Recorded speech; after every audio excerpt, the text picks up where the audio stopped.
Welcome to Stories of Impact. I'm your host, Tavia Gilbert, and along with journalist Richard Sergey, every first and third Tuesday of the month, we share conversations about the art and science of human flourishing. We've been so thrilled to share details with you in the lead up to the first ever Global Annual Conference on Human Flourishing. And today, we're going to bring a bit of the conference directly to you. You'll remember that the annual Flourishing Conference included both a virtual gathering as well as in-person, on-location workshops in the US, UK, South America, Africa, and elsewhere. There was so much valuable information and conversation that we had a hard time choosing which to share. So we're bringing you a bit of everything. We'll start with the dynamic opening remarks from Dr. Andrew Serazin and his colleague and friend, Heather Templeton Dill, president of the John Templeton Foundation. These two leaders set the scene for the conference. Here's Dr. Serazin. Dear friends and colleagues, welcome to the first Global Scientific Conference on Human Flourishing. The world we envision for our children and future generations is prosperous, peaceful, full of meaning and purpose, of joy and discovery, of gratitude and love. These hopes have been a constant throughout our human civilization. They are the subject of ancient faiths and philosophies, ballads, and contemporary policy debates. But although these aspirations are universal, the path to achieve them requires a fundamental rethink. The breakthroughs that we need to solve our current global challenges, to transform our energy usage, to prevent the next pandemic, to live peaceably together in democracies, will come from people working and living together cooperatively, not just from technical wizardry or top-down legal dictates. And to get the best from people, we must understand how and why people from different cultures around the world can flourish together, even amidst tremendous adversity. Our speakers represent a diversity of viewpoints, experiences, and geographies, but our ultimate goal is to translate different aspects of the science of flourishing into real, concrete action together. I know that is why I'm here, to motivate action in the real world. But why are we hosting this conference now? Well, flourishing as a societal aspiration has deep roots in our culture and history. But it is only recently that scientists have demonstrated it is possible to empirically measure and study flourishing in its different dimensions. And yet, despite this progress, we have multiple conceptual frameworks and many different answers to the question, what is human flourishing? And we'll have the opportunity to debate those views during several panels and presentations throughout the next 2 days. But most of us here agree that when humans flourish, it means we're on a journey toward a life that is holistically good, a life that goes beyond physical or mental well-being and financial security. Flourishing means a life that is well-lived, full of hope and gratitude, meaning, purpose, and transcendence. A growing scientific literature, towards which many of you here have contributed, offers powerful examples about how science can inform new interventions and new policies. One of my favorite examples is the burgeoning topic of forgiveness. Over the past 30 years, careful study of the concept of forgiveness has helped us measure some of the underlying physiological benefits of practicing this virtue by reducing anxiety, stress, and hypertension. At the same time, forgiveness is an important tool for social cohesion, which can facilitate stronger relationships, the pursuit of justice, and may lead to group reconciliation. You'll hear an intimate example of this today during our exciting session with author Cheryl Strayed and the artist Milk. Another powerful example of the dynamic link between science and action is that of gratitude. Gratitude is the natural response to benevolence, whether that benefactor is a stranger, a loved one, the planet, or the divine. Among many other benefits, gratitude has been linked to sustainability and environmental action by reducing a person's usage of limited resources.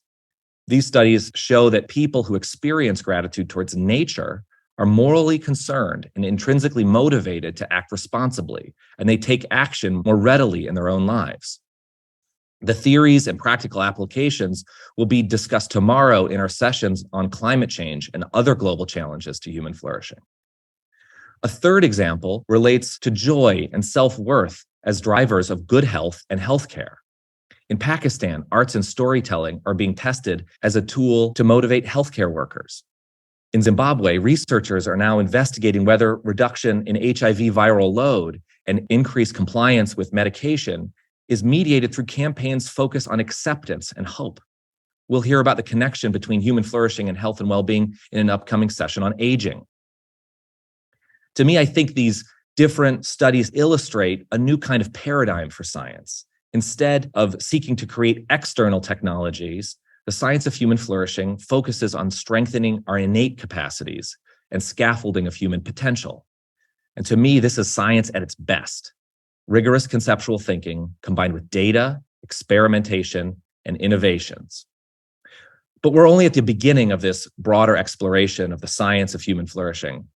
And the field is not without its blind spots. Most research conducted to date has been conducted in a very limited geographic and cultural zone, that of Western, English-speaking, higher-income countries. This leaves out the majority of the people in the world and must be corrected. I'm pleased to report that a new global study seeks to begin to change this bias.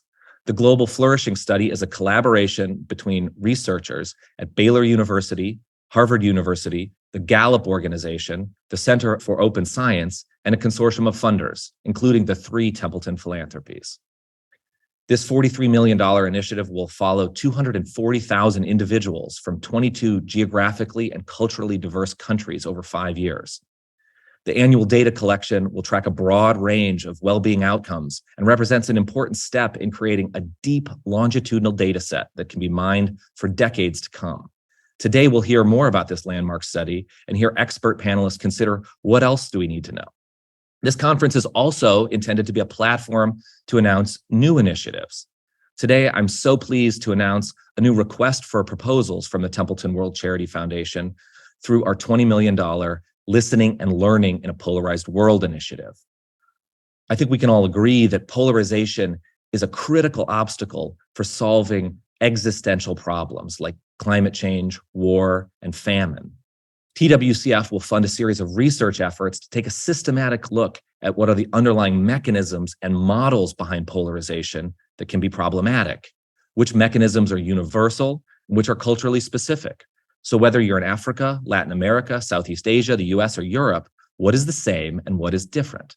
You can learn more about this request for proposals at templetonworldcharity.org. And finally, I just want to thank all of you for joining us today.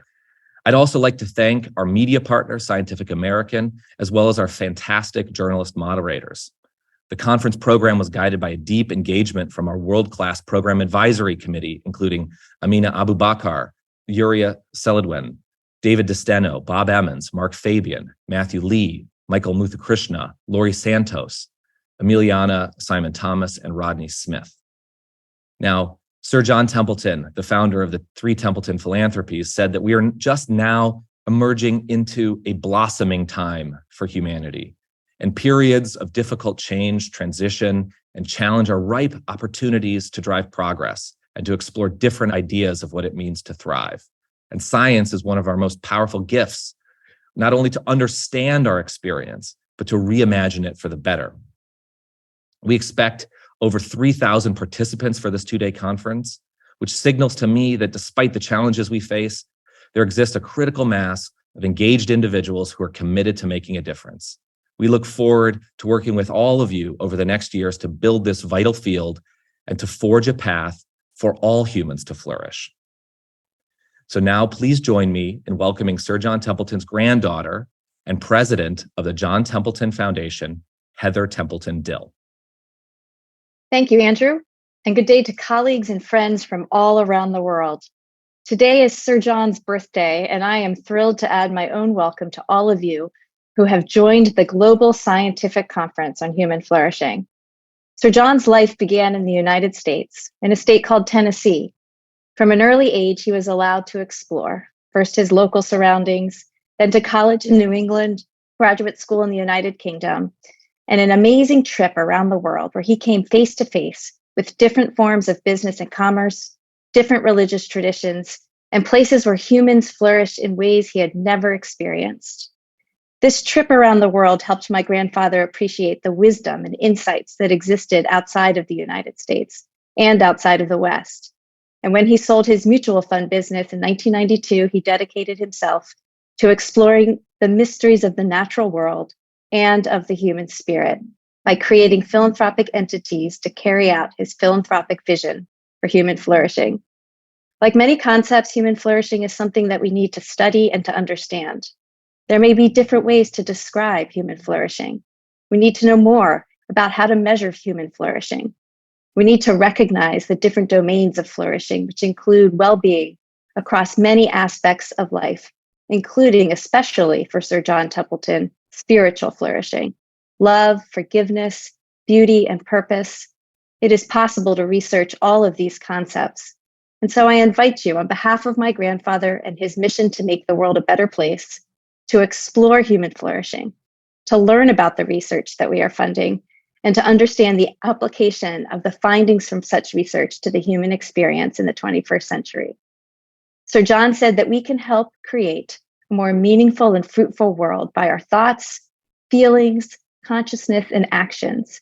We can reflect that inner realization of unlimited love, compassion, kindness, honesty, integrity, strength, and a sense of our purpose in life to every person and situation in our area of experience.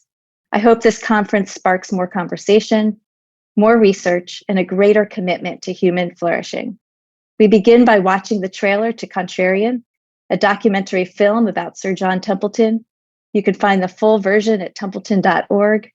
Thank you for joining, and thank you to Andrew Serazin and our colleagues at the Templeton World Charity Foundation for drawing attention to the science of human flourishing.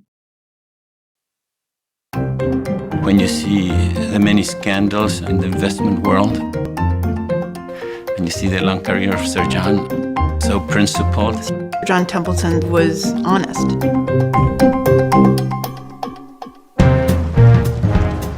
John was the ultimate contrarian. He pioneered global investing. He looked all over the world for investments. John Templeton was way ahead of his time in the emerging markets. John's whole theory was you buy bargains. Every crisis, John Templeton was in the midst of it. I was there in 1987. People were panicked beyond comprehension. John, what do we do? And he said, let's go find stocks to buy. The glass was always half full with John. He was not interested in the trappings of wealth. He traveled the economy. He was very conscious of not wasting a dollar or a minute of time. It was work, work, work. He predicted the housing bubble bursting. He was the first rock star investor. He had the golden touch. He started to become more spiritually curious. The big questions were always bigger than big. Was heaven possible? I've rarely met somebody who had more curiosity than he. So he wanted to gather around him heretical, unusual, imaginative thinkers to think with him about the great problems. He was a Tennessee mystic. The scientific community would say, oh, you know, John, you can't possibly do scientific research on love. There's just nothing there. He expected some criticism. John Templeton stuck to his convictions through hell and high water. But it all boils down to that last question. Why are we here? How little we know, how eager to learn. He cared about doing something that could have a major revolutionary effect. He will never be forgotten, and he will never be outdone. Even though we listeners don't have the pleasure of the visual images, I wanted to leave in the audio of the documentary about Sir John Templeton because his spirit, his curiosity, courage, and generosity runs through every episode we bring you on the Stories of Impact podcast, just as it infuses every Templeton initiative. Hearing a little more about his story always leaves me feeling awakened to new possibilities. We'll link to the documentary in the show notes, and I hope you'll take the time to enjoy the full film yourself. We'll come back to speak with Dr. Serazin about what he took away from this year's event as well as what's in store for the future of the Human Flourishing Conference. But first, we want to give you a look into 2 of the 9 inspiring in-person workshops. We'll start with one of the participants in the Bogota, Colombia workshop on character development and flourishing in Latin America. She shares the results of an innovative international nonprofit program implementing a character strengths initiative into after-school programs in a part of the world suffering from pervasive violent crime. My name is Maritza Trejo, and I'm the Regional Director for Education Programs for Glasswing. I had the opportunity actually to come back to El Salvador when I just graduated from Berkeley with my political science degree, and I came to do some volunteering work for a year. And I just really fell in love with the organization. And with Glasswing, I really felt that connection with everything I've been doing as a volunteer for my life. So I've got a master's in education now. So I really focus now more on education, specifically working in public schools and at-risk communities, making sure that students have opportunities that enable a thriving life. Glasswing, it's about creating opportunities for youth. We work in all of Central America, but most of our work is in the Northern Triangle, which, as you know, it's been inflicted with a lot of social problems, mainly poverty and violence. We focus on the strengths of the community and enable people, including youth, to be their own change makers. And so in the schools, we provide after-school programs and we connect students with positive role models to enable them to thrive. Trejo and her colleagues work with students ages 8 to 18 years old, from families with low or unstable incomes, from Guatemala, Honduras, and El Salvador, where there's a lot of social violence, including gang violence, incarcerated parents, exposure to alcohol and drugs. Each year, Glasswing works with 10,000 students throughout Central America, Mexico, the U.S., Dominican Republic, and Colombia in after-school programs.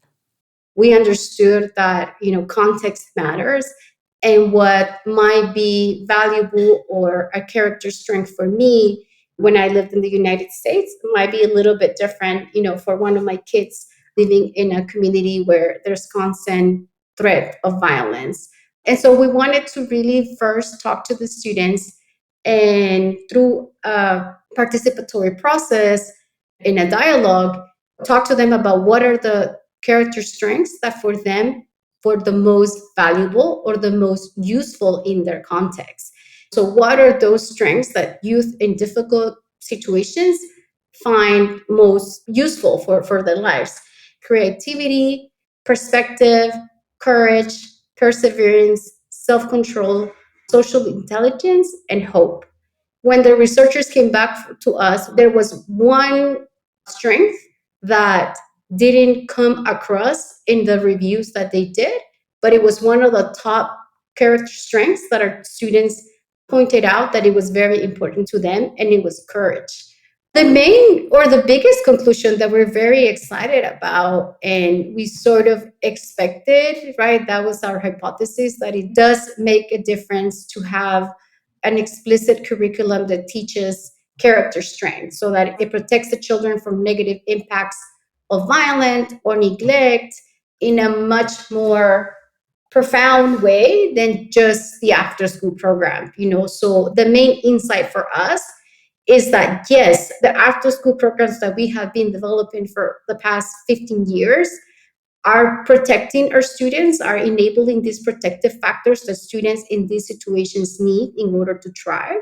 But adding character strengths, learning component to this after-school program really enhances the protective factor in these children and enables them to face adversity and have better well-being. I think the central basis of all of our programming with youth is about allowing them to thrive, to have a better life in the present and also in the future.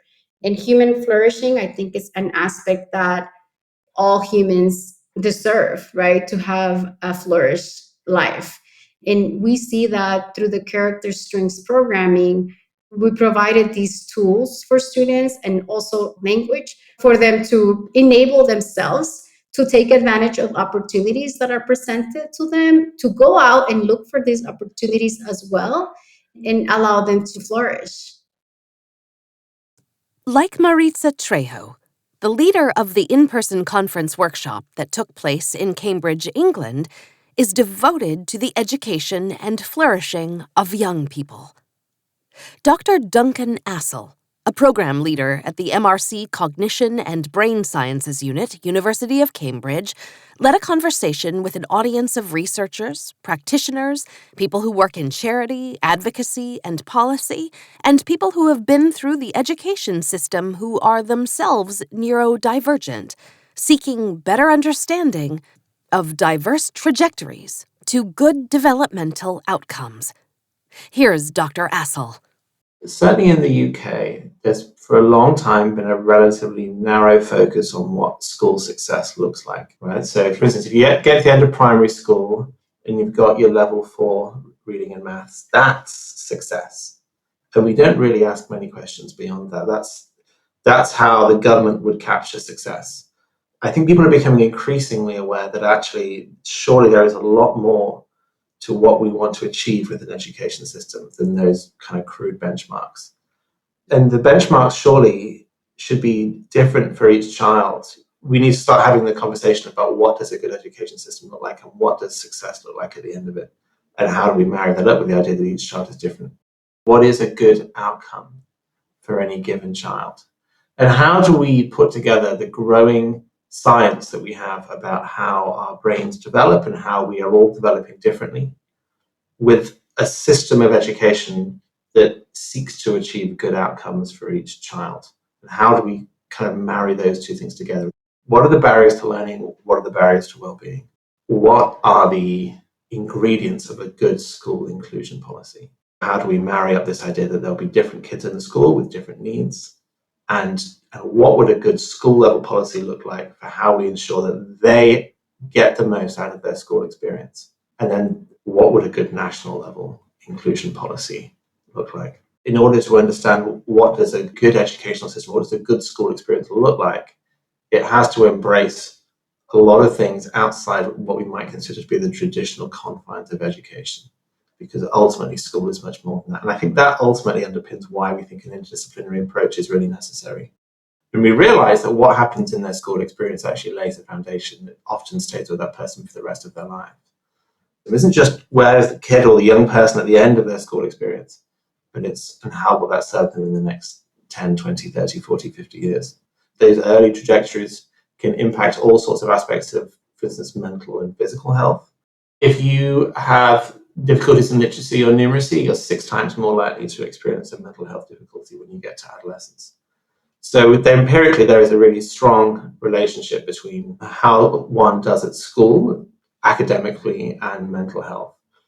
Is it that spending years being told that you're not great at things like literacy and numeracy isn't great for your well-being? Is it the case that if you are experiencing high levels of anxiety and really poor mood, it makes it really hard to engage in learning? Or is it that there are certain cognitive skills, like the ability to kind of regulate thought and emotion, that are really important for not only learning, but also for mental health? And I think probably all 3 of those things can be true. Difficulties in learning can start to trigger difficulties in mental health. Difficulties in mental health can start to trigger difficulties in learning. And both of those things can be downstream consequences of underlying difficulties. Solutions might be decades in the making, but in the meantime, there's a growing awareness in schools, society, and government that changes need to be made. The idea that we have co-creation, that we envisage young people as active learners who need to be actively in a kind of controlling role in the way that learning is constructed in the classroom. You can imagine that to many policymakers or even to many parents, that feels like a risky approach. And the default always seems to be that you return to this quite traditional model of teacher-led learning from the front of the class. And it seems to me that to adjust that requires us to be willing to take a degree of sort of calculated risk. My suspicion is that innovative practices like that probably likely result in better learning in the long run. But I think it all comes down to how willing are we to change our model for education and the way that we assess whether it's successful. I think that there is no single definition of flourishing, but that somewhere in there has to be that each person has the capacity to pursue their dreams and to achieve their goals on their own terms. And I think that will vary across different individuals, across cultures, geographically, and that poses a real opportunity, but also challenge for designing an education system. What is an education system for, such that each person who experiences it has an increased chance of flourishing, not just whilst there, but for the rest of their lives? And that's, for me, how this kind of all comes back to the idea of flourishing, is providing someone with the opportunity to pursue their own goals on their own terms. And to me, surely that has to be at the heart of what a good education system does. I wish we could bring you more of the virtual and in-person conference conversations, because I know they would all ignite new thinking about the role of human flourishing in every aspect of our lives and in our personal development, which can, of course, continue no matter what stage of life we're in. But we'll close today's episode with Dr. Andrew Serazin, reaffirming what the Human Flourishing Conference accomplished, why it matters, and how it will continue to have an impact in the years to come. The mission of the first annual Global Conference on Human Flourishing was to create a space for the whole field to think, feel, and to act together.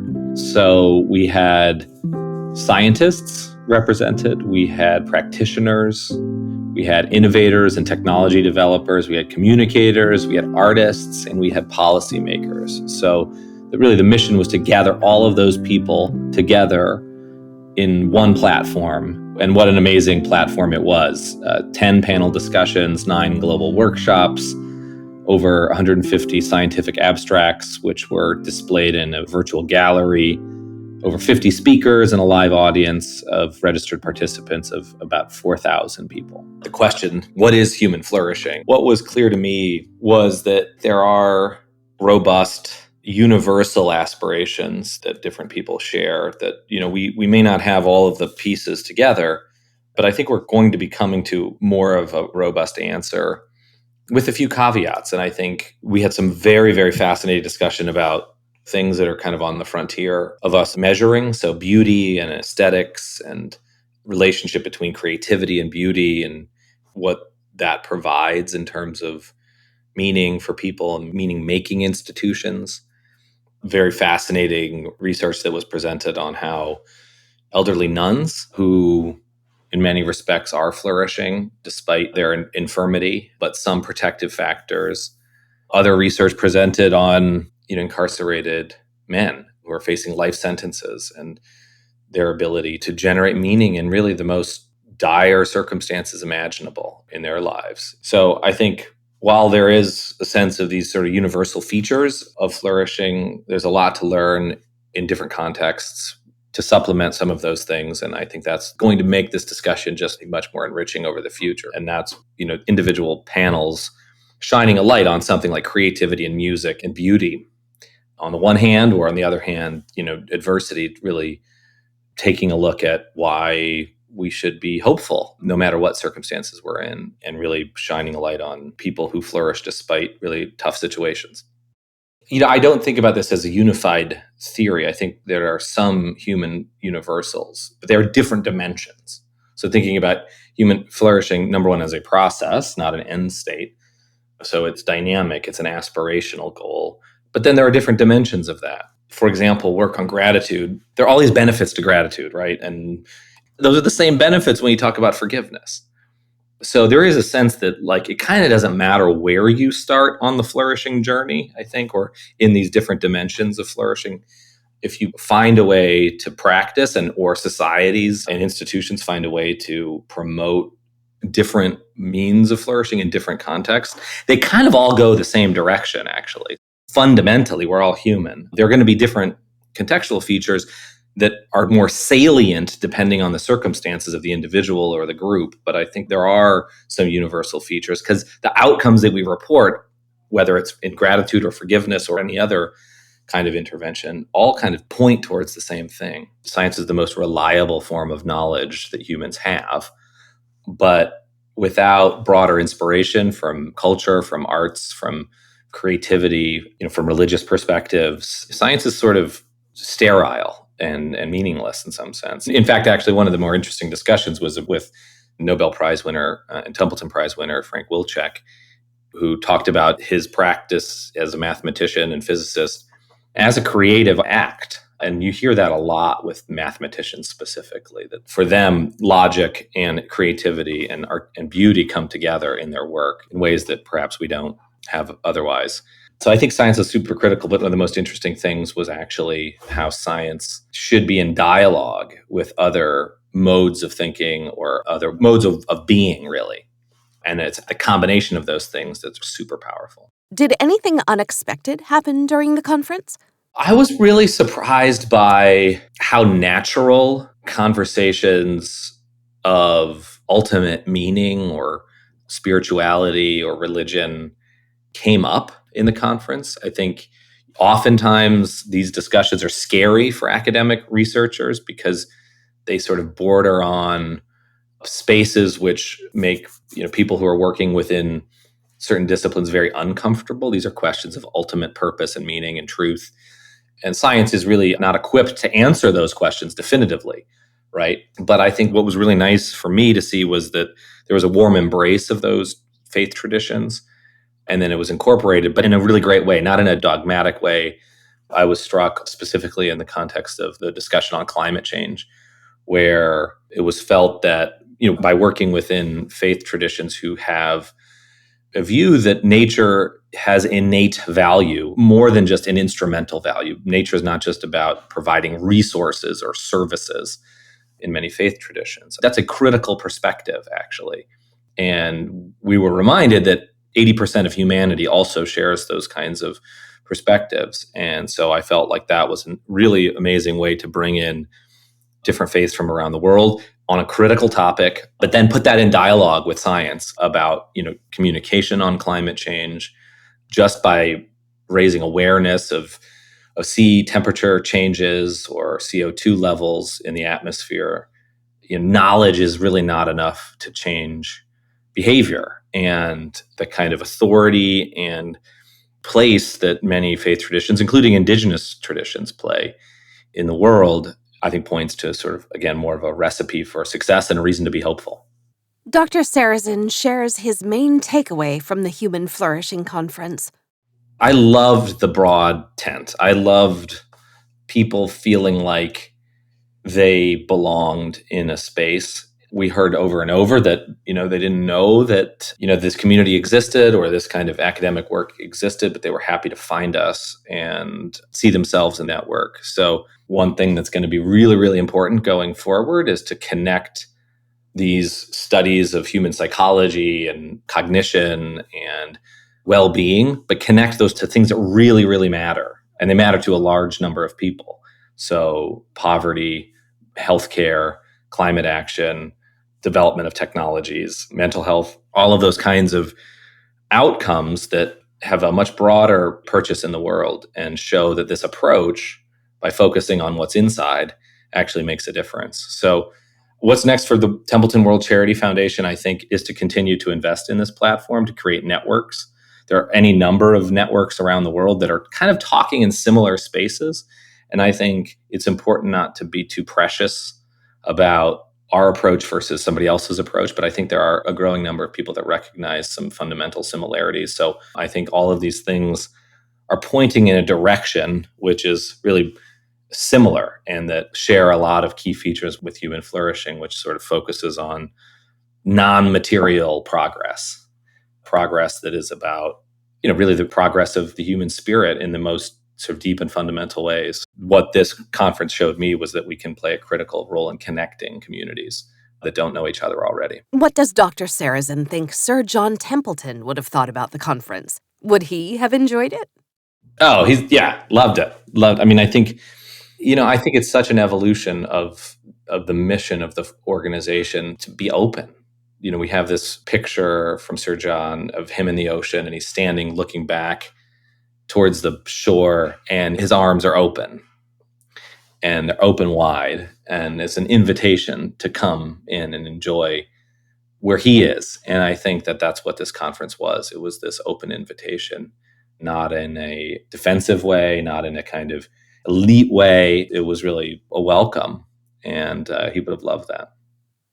I never met Sir John Templeton personally, but I do feel a closeness to him in this third year of our podcast, where we tell stories of the impact that Sir John Templeton still supports years after he left the earth. I think Dr. Serazin is right.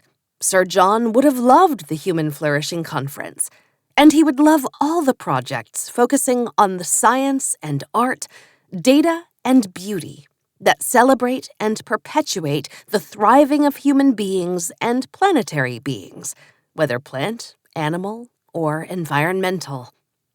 I'm honored to be a part of extending the story of Sir John, and I hope that whether our episodes focus in on one aspect of flourishing or they're more broad, they do light you up and make you feel that you're a part of something big and rich and connected and purposeful. We're taking a brief break for the holidays, but we'll be back on January 17th with an episode I am so excited to offer: the story of Kululam, a social musical initiative aimed at empowering communities and strengthening the fabric of society. This episode is going to be amazing. In the meantime, we at Stories of Impact wish you a holiday season filled with peace, joy, purpose, and meaning. We can't wait to return in the new year. This has been the Stories of Impact podcast with Richard Sergey and Tavia Gilbert. Written and produced by Talkbox Productions and Tavia Gilbert, with senior producer Katie Flood. Music by Alexander Filipiak. Mix and master by Kayla Elrod. Executive producer Michelle Cobb. The Stories of Impact podcast is generously supported by Templeton World Charity Foundation.